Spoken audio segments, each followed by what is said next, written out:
We will be working to see where their final reciprocal number ends up.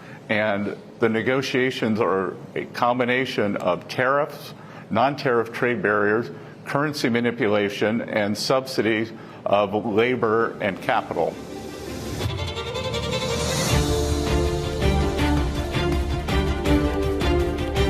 Hello, everyone, and welcome to the Week Ahead on Nomura Podcasts.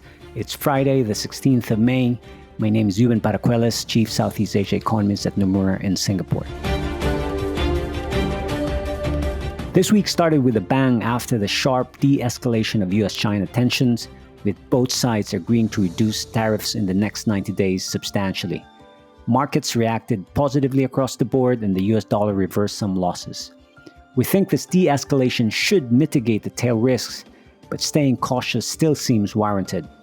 Uncertainty remains high with respect to the next steps in the negotiations, which, as we heard from Secretary Bessent there, will be based on a number of things, including some tricky issues on non-tariff barriers and currency manipulation. In this episode, Jeremy Schwartz and Harry Zhang from our US and China economics teams discuss the near-term economic implications, as well as the prospects of reaching a more lasting trade deal. Andrei Shepenyak previews upcoming UK CPI and European survey data and discusses whether or not trade talks with Europe can also make progress.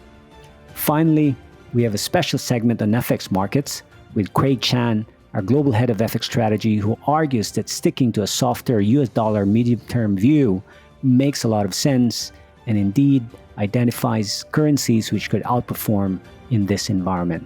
Don't miss that. Now let's dive in.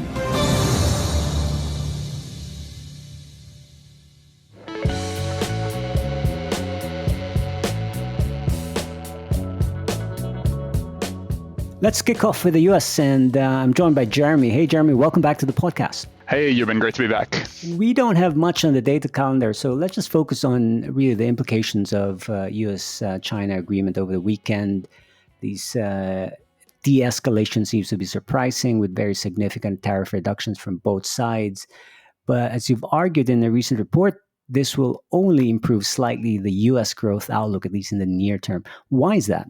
Yeah, so for starters, I think it was widely expected that the administration would step back from the very punitive 145% tariff rate against China. We had assumed they would go down to around 60%, with media reporting ranging anywhere from 50 up to Trump tweets saying 80%. So some reduction seemed quite likely. Now, the move all the way down to 30% was certainly a positive surprise. And we think this does improve the growth outlook modestly, and notably, it kind of removes some of the left tail risk of the kind of unknown consequences of a sharp decoupling from China.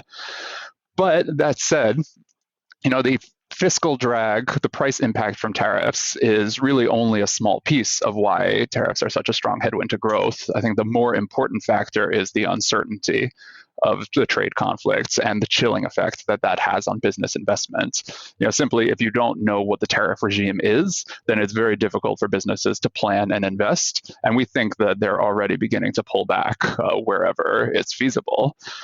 Now, even though it's good news rather than bad news, you've just added another deadline, 3 months into the calendar, where you have to watch out for a kind of more uncertainty and more potential shocks, both in early July, when the second layer of the reciprocal tariffs come back, and now also early August, when the deadline for a US-China deal emerges with the possibility of either further reductions or, worse, a re-escalation. Yeah, got it. That's a very important point, dealing with the uncertainty. And from a U.S. perspective, do you think a more lasting deal can be reached within 90 days, or is it still very uncertain? Yeah, so I think what we've seen so far through the negotiations is these don't have to be typical trade deals with very detailed agreements from both sides. These are more agreements in principle. And, as President Trump has said on a number of occasions, he often views this as the deal is we tell you what the tariff rate is. So it's often not so much about the negotiation per se, but about the U.S. Deciding where they want tariff rates to be. In this case, it was quite clear that the Liberation Day announcements had overshot, particularly the escalation against China, well above 100% for reciprocal tariff rates. So even though we haven't seen many trade partners offer meaningful concessions in these trade agreements, we do think that further agreements are likely. With China, it's interesting because 30% actually went a little bit lower than we thought the administration was targeting for the terminal tariff rate. So we see a bit more balanced risk around that, the possibility that it re-escalates part way, potentially back up to 50 or 60%.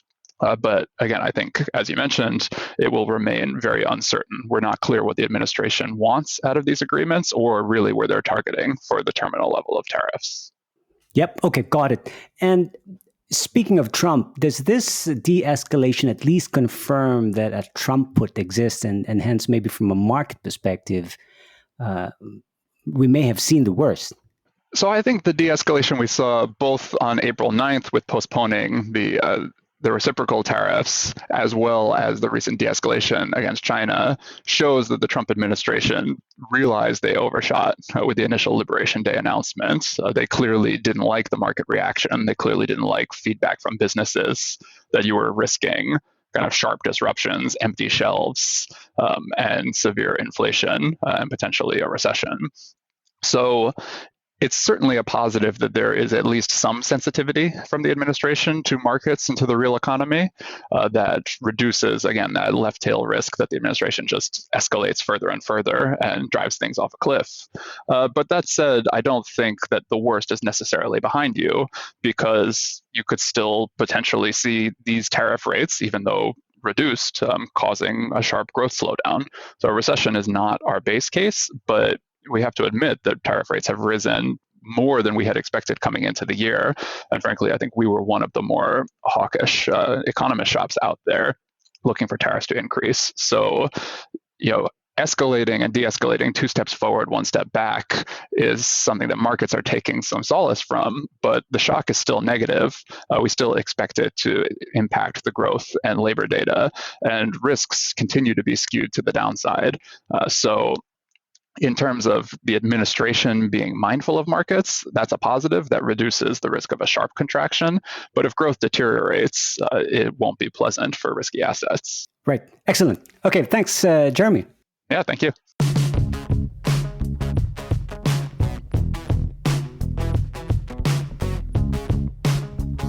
Okay, next we go to Hong Kong, and I'm joined by Harry from our China economics team. Hey, Harry, thanks for joining the podcast. Thank you, Ruben. Thank you for having me today. Great. First question.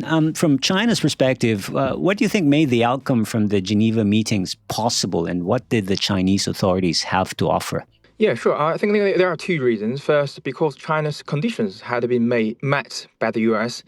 I think markets well understood about the Beijing's hawkish stand, as the Ministry of Commerce said multiple times before, that China wanted the US to slash its unilateral tariffs. And Washington did not show any sign of willingness to do this before the meeting. Just think about where we started with this round of negotiation. First, the US said no one was allowed to retaliate, but China clearly did.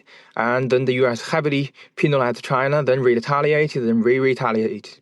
So, and also Trump has been requesting Xi to request a call with the White House before initiating any of those trade talks. But in the end, China did not satisfy any of those, but still got what other countries got. So in this regard, I think Beijing was happy with that.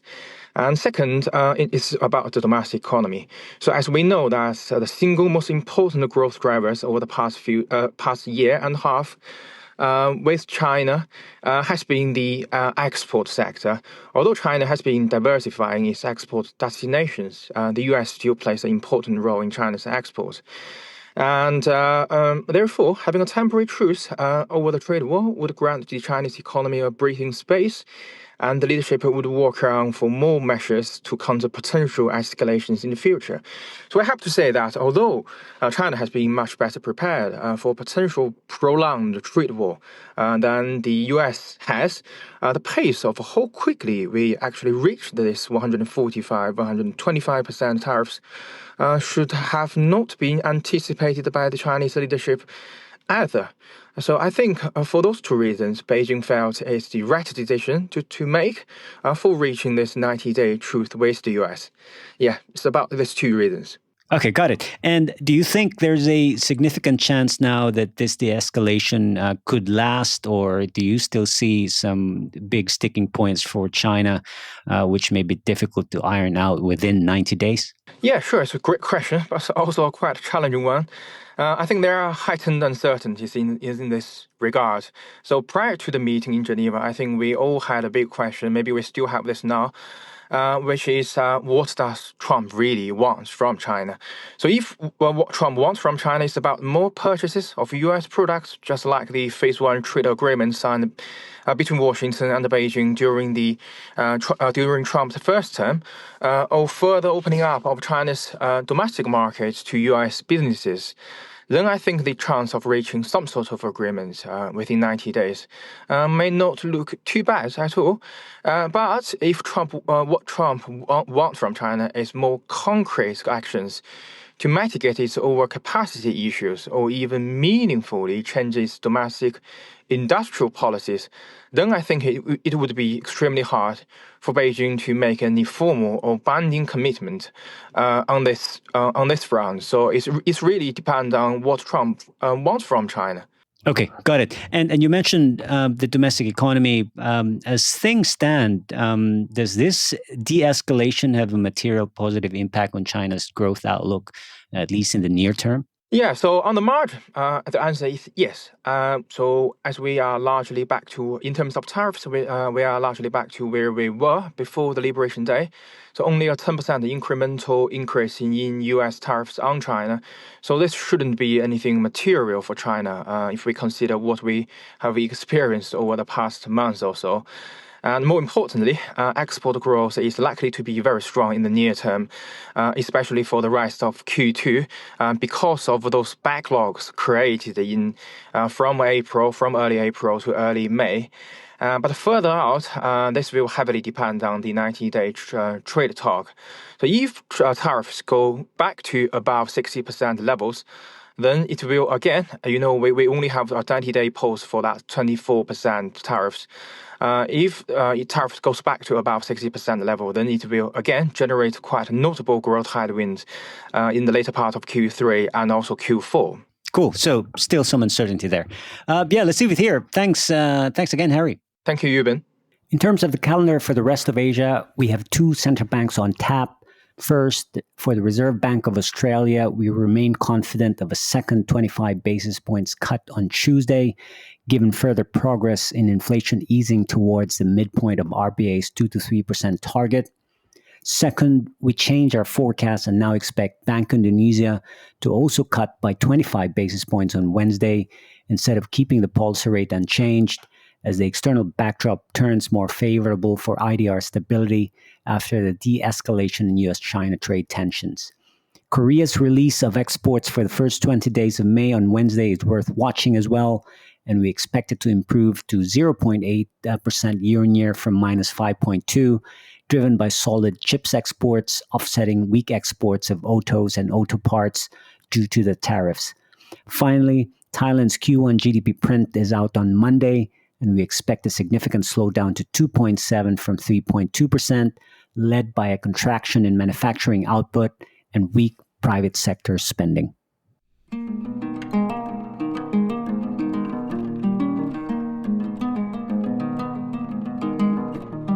Now, let's go to London, where my next guest, Andre, is joining me from.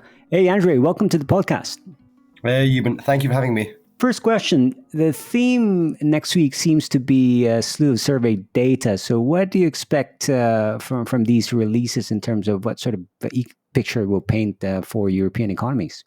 The main surveys, obviously, as you mentioned, there's a slew of them, but the main ones to focus on, I would say, will be the PMIs, given the fact that these are highly timely surveys. They're surveys of corporates.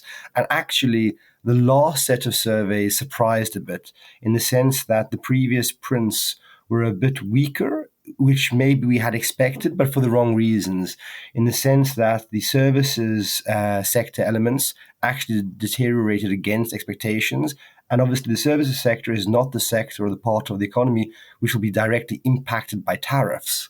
And so the question now is, do we see a continued deterioration in the services side of the economy? And if so, what does that mean for monetary policy? Does that essentially mean that the underlying fundamentals are weaker than we had expected? Whereas obviously you might expect the manufacturing components of the surveys to react more in line with the sort of tariff announcements and the rhetoric from the US. So yeah, definitely an interesting one to watch. And in the UK, we've got the CPI print. What do you expect from that, and how consequential is that in terms of our view on the Bank of England? So in terms of the CPI print itself, April is always a tricky one in the UK as you have a lot of uprating of regulated prices. So think vehicle excise duty, mobile phone tariffs, mobile phone bills, etc. And so basically, you always have these regulated price rises, and obviously a lot of these are pre-announced. So we should see an increase in inflation on the back of that. That said, we are forecasting a weaker print relative to the Bank of England. And so I think that's important in terms of our BOE view, primarily because the most recent May meeting was actually a bit more hawkish than we had expected.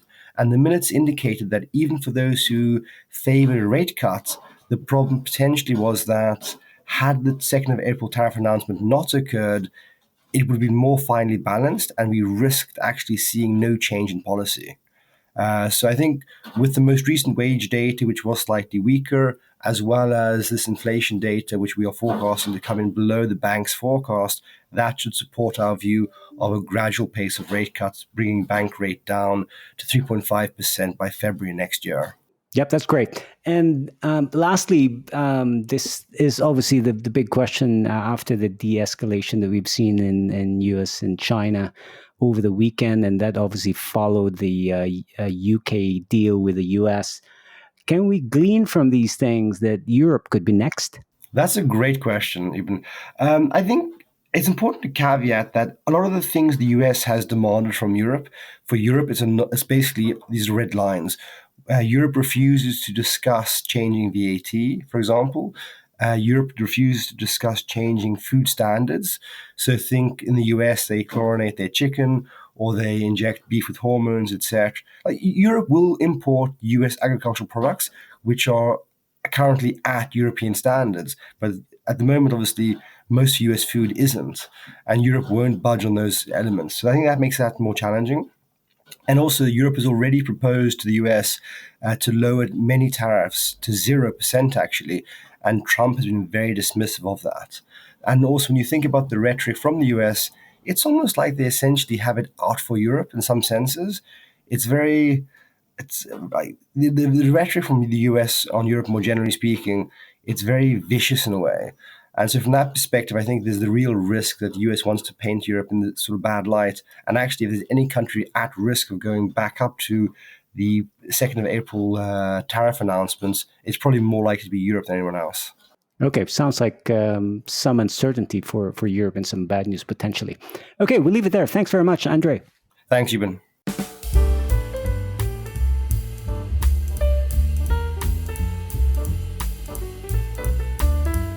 Now, for our special segment, I'm very delighted that Craig Chan, our head of global FX strategy, could join us today. Hey, Craig, welcome back to the podcast.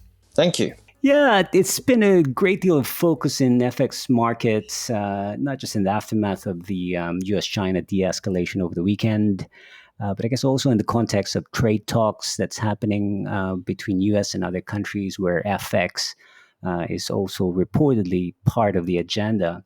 And let me just say, you and your team have been very prolific in publishing reports to provide some great analysis on what's going on and where we're headed. But for today, maybe we should just zoom in on your views on the dollar. So I guess the first question is, we've had that de-escalation and some significant market reactions, including in the currencies. Is this mainly reflecting easing concerns of U.S. stagflation risks and perhaps some short-term unwinding of positions? Yeah, I think definitely, that was partly the case. This U.S.-China tariff reduction was much more than what the market had expected. I think it's just a severe underestimation of just how far the tariffs would have fallen. So yeah, there's definitely a step back in the stagflation theme that a few have feared. And probably, it raises, hopes of broader agreements as well, just the extent that, the agreements came through, the speed of which we had this tariff reduction. Certainly other major trade partners, they will be the focus in the near term. I would also just say, the dollar reversing, some of its losses as well, probably came on the back of some covering of short dollar positioning.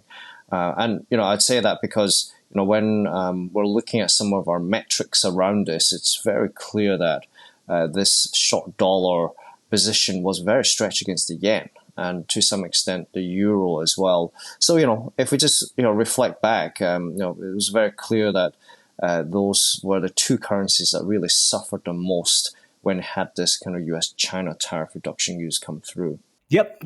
Yeah, got it. And yeah, and in your recent report, what's interesting is you've argued still sticking to a softer US dollar medium term view.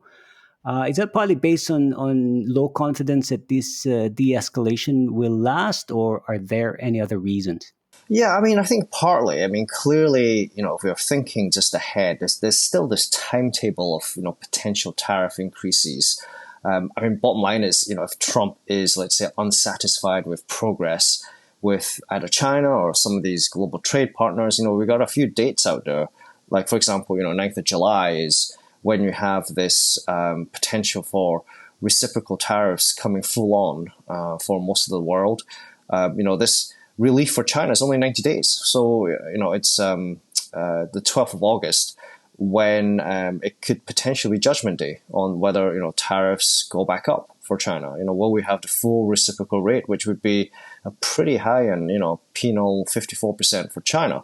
But look, it's not just about tariff uncertainty. I think there's certainly a lot of other factors at play here. There's non-tariff policies, which could clearly continue to kind of hurt the overall kind of macro consumer business sentiment environment. I think there's other factors as well.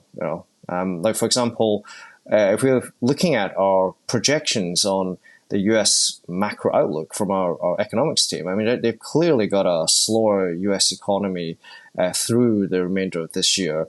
It will slow substantially. And, in fact, when I'm comparing kind of growth rates of the US with Japan and Europe in the second half of the year, there's clearly no US macro performance. This is a convergence, literally no difference in growth rates. And then, I guess just to wrap up on, our view around the softer dollar over the medium term, I think let's just be careful around how the market will react to US hard data falling off in the coming months. If there is any of that coming through, I think the market reaction will be pretty significant. If there's no fall off in hard data, I think the market just kind of ignores it. So it's very asymmetric on that front. And the last point I just want to highlight, Yuban, and I think is really important for people, is something which we've been stressing to people. There's a big theme, and that big theme is around asset reallocation from the US.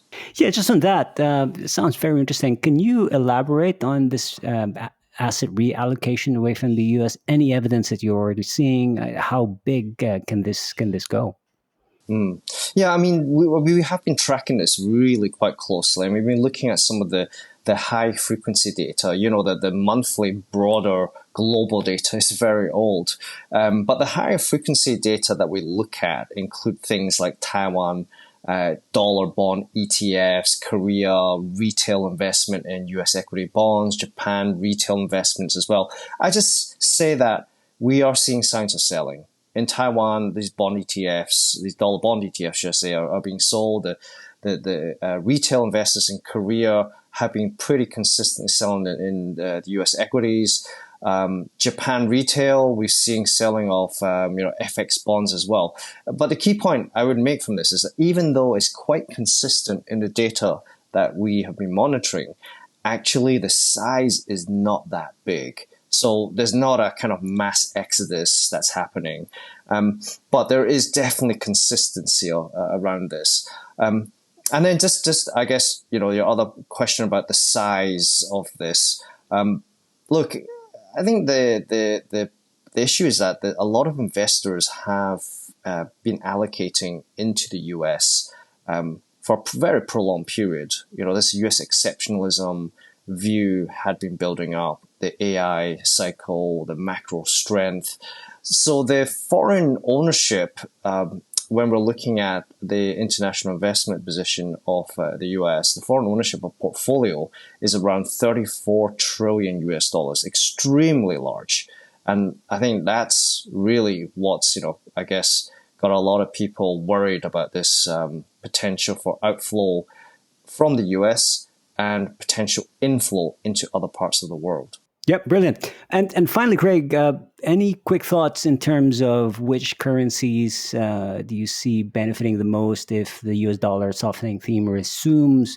Or is there a currency that you see as at risk of appreciation pressures related to the trade deals? Yeah, I mean, that certainly is. Three currencies really stand out to me here. And they all have some similarities as well.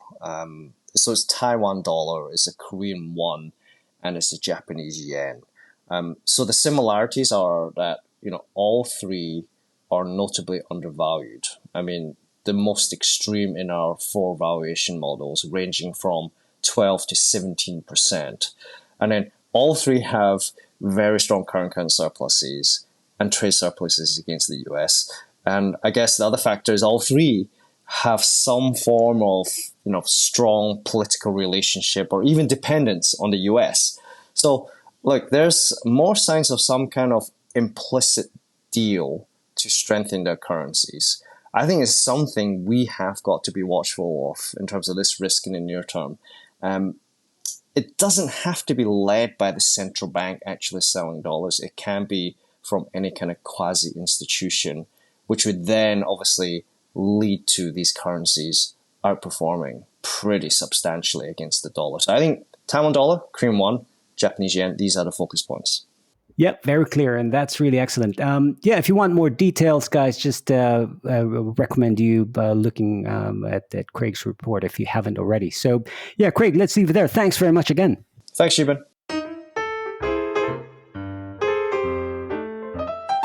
That's it for now, and thank you again for joining us at Nomura Research on the week ahead, edited and produced by John Dalton.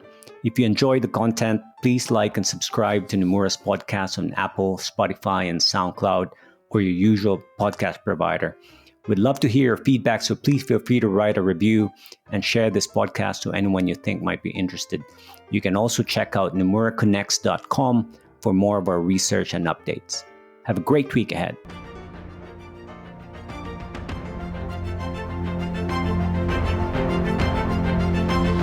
In a complex and unpredictable world, where a sunset in one market means a sunrise in another, one investment bank always looks beyond the horizon to help our clients release the potential of tomorrow, today.